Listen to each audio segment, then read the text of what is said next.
So you want to throw hands with Mike Tyson, eh? Well, to play this game, you're going to need a laptop or a desktop computer, because this won't work on your smartphone. Oh, and you'll need a webcam. Any webcam should work. Start by visiting reallifepunchout.com and clicking on Play. On the left is where the game will appear, and on the right is where your camera will appear. Let's start the camera so we can practice our moves.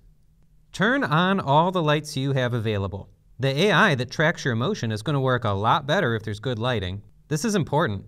If you skip this and play in dim lighting and it doesn't work, well, that's on you for not turning on more lights. Start by positioning yourself so that your hips and head are visible in the camera. And if you raise your hands above your head, they should still be visible in the camera frame too. That way, the AI will see all of your moves. Next, you'll need to configure the AI. All you have to do is raise your arms. Raise your hands to begin setup. Setup is complete. And the AI will take some measurements it uses to track your moves during the game. Take a look at where you're standing and stay close to that spot while you play. If you move much closer or further from the camera, the measurements you just took won't be valid anymore, and the AI won't work as well. In this game, you are playing the part of Little Mac.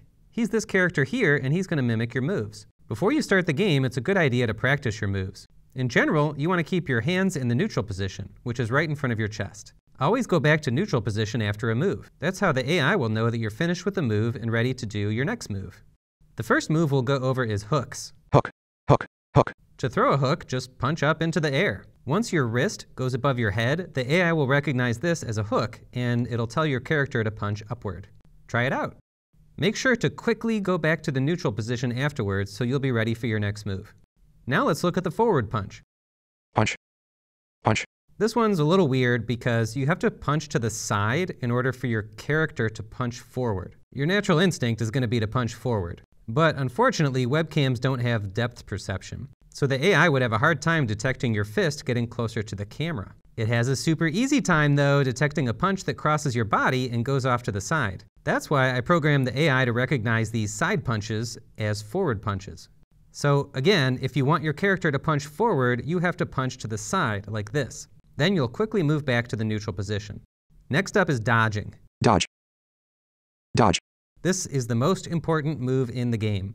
The general strategy in the whole game is to dodge and then counterpunch, so you're going to be doing a lot of dodging. To dodge, just twist at the hips all the way until you're facing sideways. Your hands should stay in the neutral position close to your chest. Don't let your hands go too far from your chest or the game will think you're trying to do a forward punch and it will get confused and probably do something you don't want it to do. Punch, dodge, punch, dodge. Next up is blocking. Block, block. If you put both wrists in front of your face, your character will block. Your character will continue to block for as long as you keep your hands there. When you're done blocking, move your hands back to the neutral position. By the way, if your character gets punched while blocking, that makes them stop blocking, so you'll have to redo the move if you want to go back to blocking. Just put your hands back into the neutral position and then put them back up to start blocking again. Finally, just be aware that you lose health if you are punched while blocking. So it's almost always better to dodge instead of block, because you don't lose any health from dodging. Finally, we have the star punch. Star punch, star punch. Sometimes in the game, you'll earn a star. This means you get to do a super punch. Star punch. With a controller, you would activate it by pressing the start button, but in our game, you'll activate it by doing an uppercut like this. Your hand has to get below your hips. Star punch, star punch. That's how the AI will recognize that you're doing a super punch. Finish the motion with your hands in front of your chest. Don't swing so far that your hand ends up over your head, Star punch, hook. Or the game will think you're trying to do a hook. Oh, and since this effectively presses the start button, you'll also do this move anytime the game tells you to press start. Remember to always put your hands back in the neutral position afterwards. If you drop your hands below your hips to relax, Star punch. The game will think you're trying to do a star punch. Now we're ready to start the game. Click the Start Game button. The game will request a license. I only have so many copies of the game, and I have to respect Nintendo's copyright. So hopefully you'll get a license right away, but if lots of other people are playing, you might have to wait.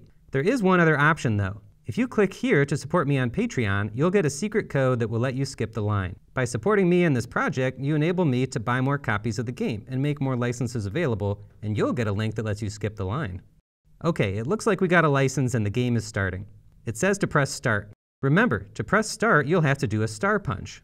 The game has begun. This is your health, and this is your opponent's health. Your job is to get their health down to 0 and they'll fall down.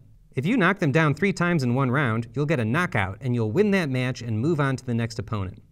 This is your health. When you get punched, you lose health. If you lose a lot of health, you'll turn pink. And when you're pink, you can't punch. All you can do then is block and dodge until you turn back to normal. Oh, if you lose all of your health, you'll get knocked down, and you'll have to do forward punches really quickly to get back up again. If you get knocked down several times in one round, you'll get totally knocked out, and you'll lose the round because you won't be able to get back up no matter how hard you try. This is your stamina, these hearts over here. Every time your opponent blocks a punch, you lose some stamina. If you lose all your stamina, you'll turn pink. So instead of punching like wild and losing all of your stamina, focus on the strategy of waiting for your opponent to punch, then dodging, and then counterpunching. That way they won't block your punches, and you won't lose stamina. You can hit your opponent in the face with a hook, or hit them in the stomach with a forward punch. If they block your punch, you lose some stamina, which isn't good. So look at where their hands are. If their hands are up, try a forward punch to hit them in the stomach. If their hands are down, try a hook to hit them up in the face. The general strategy that will get you through most of the game is to dodge and then counterpunch. Dodge and counterpunch. Dodge and counterpunch. Your opponents will tip you off when they're about to punch. They'll change color or make a noise or raise their fist or something. Over time, you'll learn how to tell when they're about to punch. And you'll learn the right time to dodge, which is usually immediately. Oh, there's one other thing I should say here. Sometimes you'll make a punching gesture and you'll hear the AI say punch, which means it recognized your gesture, but your character won't punch. Why not? Hook, hook. Hook, hook. What's usually happening here is that you're trying to start a new punch before your last punch has finished. Hook, hook. Hook, hook. Hook, hook. The game is doing the same thing it's always done, which is to ignore controller presses until a move is finished. So you just need to time it better, that's all. Wait for your character to finish punching before you start a new punch.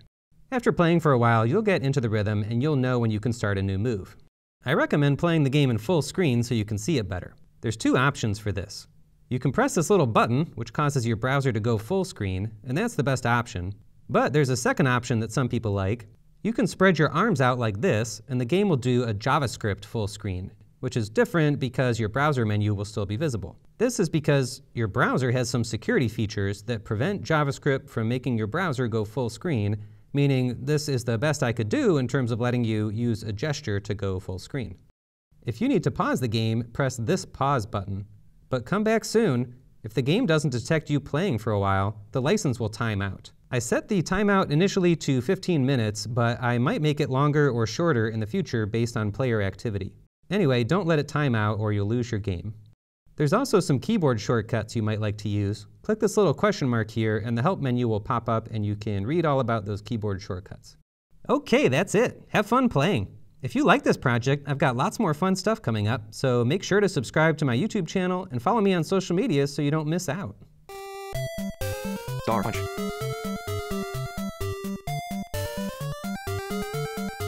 Star punch.